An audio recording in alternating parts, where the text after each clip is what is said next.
감사합니다. 누가복음 1장 39절에서 45절 봉독해 주신 말씀으로 첫 차를 탄 사람들, 이런 제목의 말씀 함께 나누겠습니다. 여러분은 리더십이라는 것을 어떻게 정의하십니까? 뉴욕 주립대학교에서 학생들을 가르치다 은퇴한 게리 유클이라는 분이 있는데요, 이분의 정의가 저에게는 꽤 인상적이었습니다. 이렇게 이야기를 하더라고요.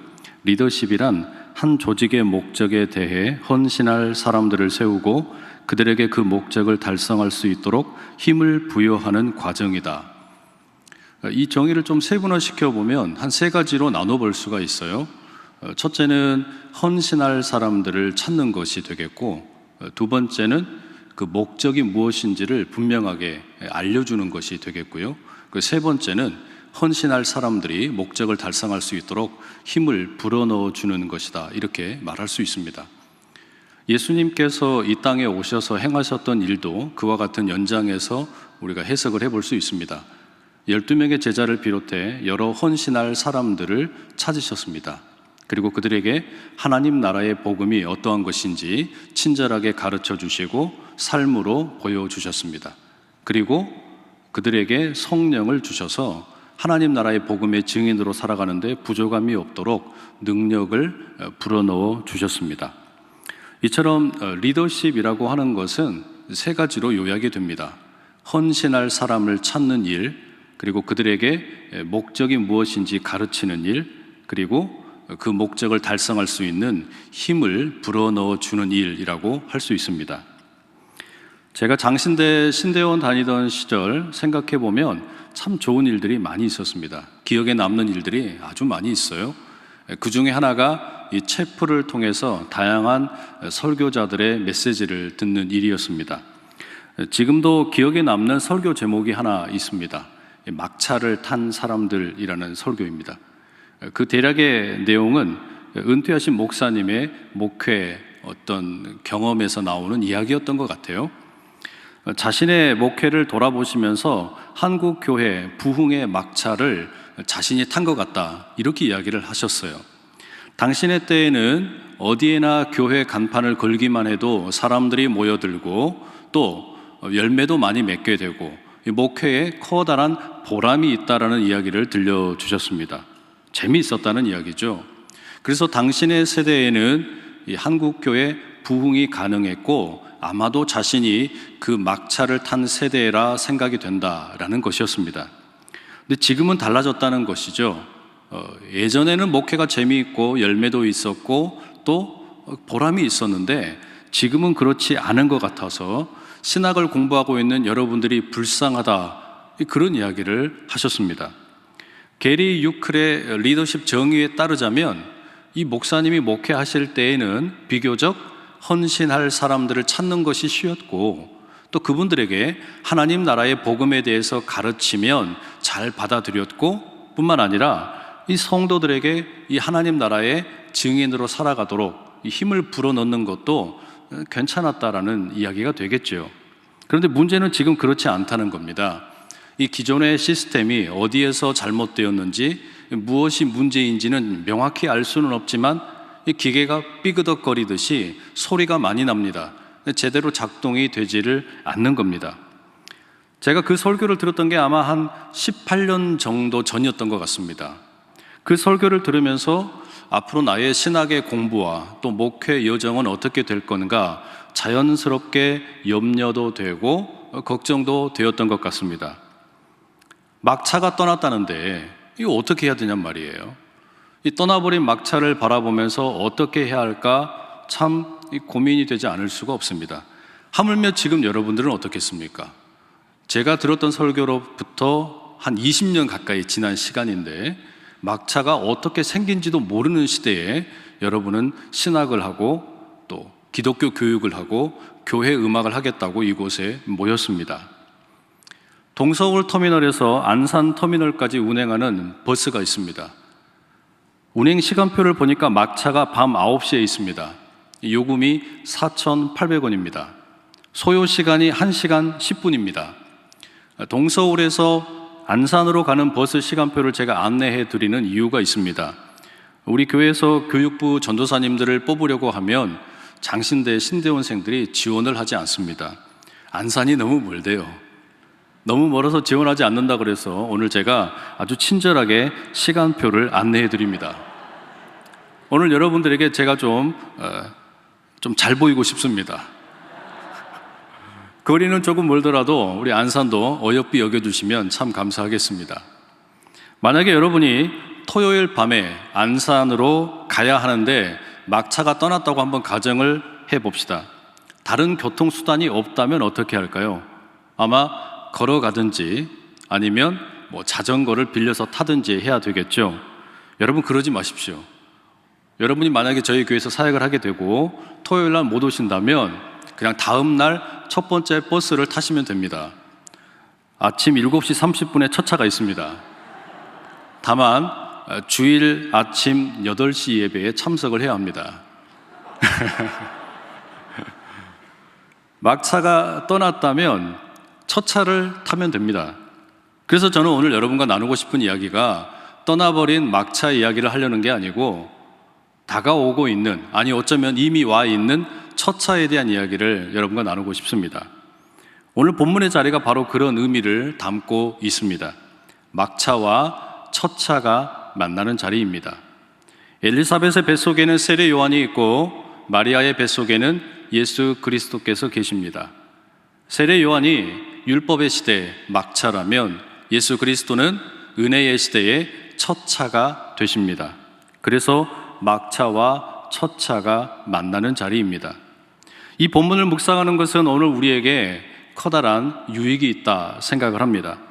무엇보다 먼저 이런 말씀을 좀 드리고 싶어요. 부흥의 막차가 떠났든지 아니면 다가오는 첫 차가 되었든지 그 모든 것은 우리의 소관이 아닙니다. 차를 운행하시는 것은 하나님께서 하시는 일입니다. 하나님께서 막차도 운행을 하시고 첫 번째 차도 운행을 하십니다. 다만 우리에게 필요한 자세가 있다면 하나님의 마음일 것입니다. 하나님께서는 어떤 마음으로 막차를 운행을 하시고 그리고 상당한 시간이 지난 뒤에 이제 첫 번째 차를 운행하시려고 하느냐라는 말입니다. 바로 그런 점에서 우리는 막차가 떠나버린 말라기 이후에 새로운 신약의 시대가 열리면서 예수 그리스도의 그 첫 차가 어떻게 준비되는지 살펴볼 필요가 있습니다. 구약성경 요엘서 2장 28절에 이런 말씀이 있습니다. 제가 세번역 성경으로 읽어드리겠습니다. 그런 다음에 내가 모든 사람에게 나의 영을 부어주겠다.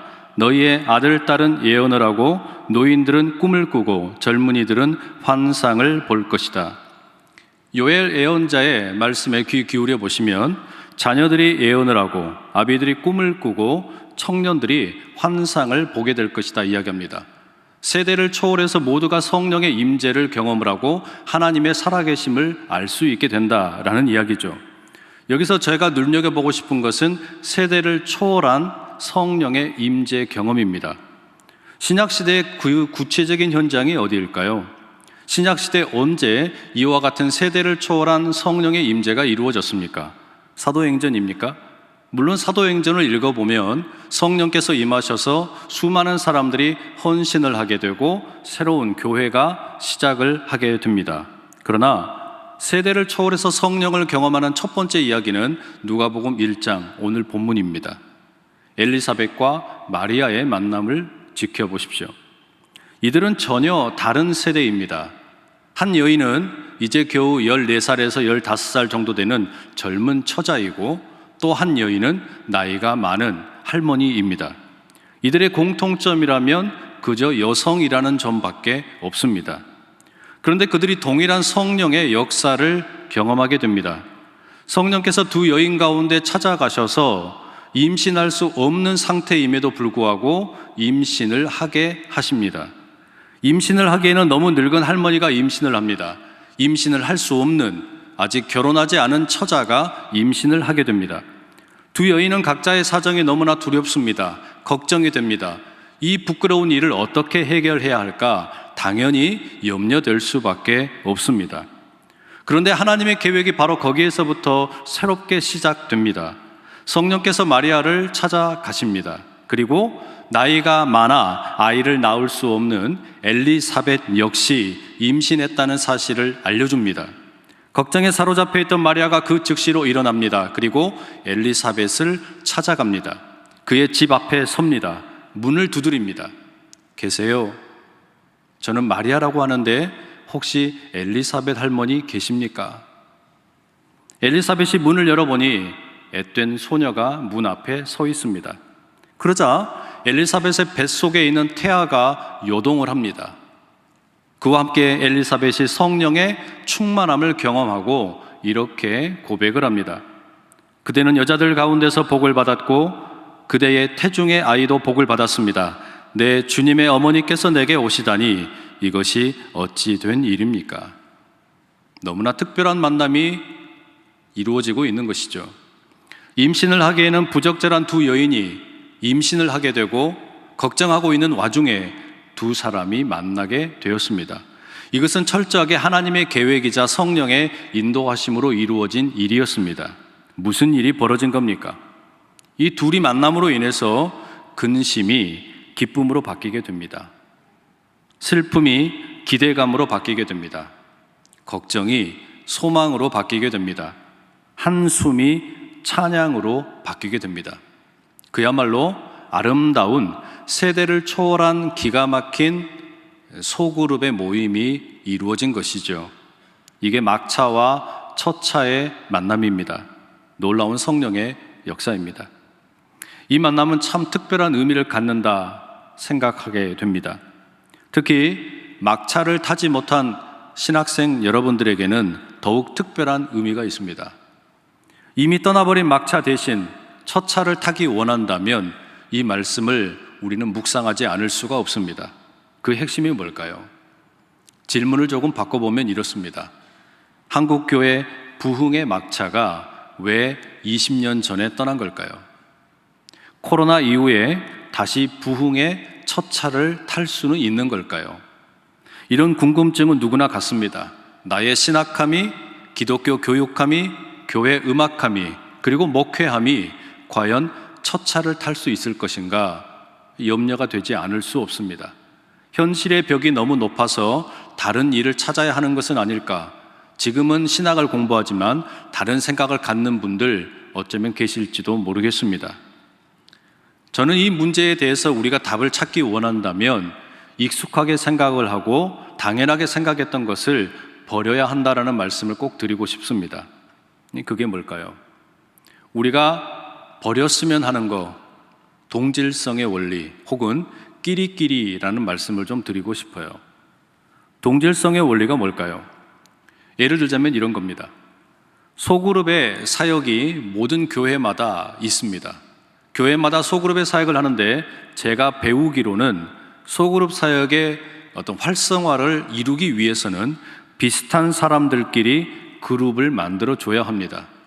비슷한 사람들끼리, 소득이 비슷하고 지역이 비슷하고 취미가 비슷한 사람들끼리 그룹으로 만들어 줘야 행복한 소그룹의 모임이 이루어질 수 있습니다. 그게 동질성의 원리입니다. 끼리끼리의 원리입니다. 저는 그렇게 배웠습니다. 목회 사역만 그런 게 아닙니다. 신학 역시 끼리끼리일 경우가 꽤 있지요. 우리는 대한예수교 장로회 통합교단에 속한 사람들입니다. 그리고 우리는 장로회 신학대학교 배움의 공동체입니다.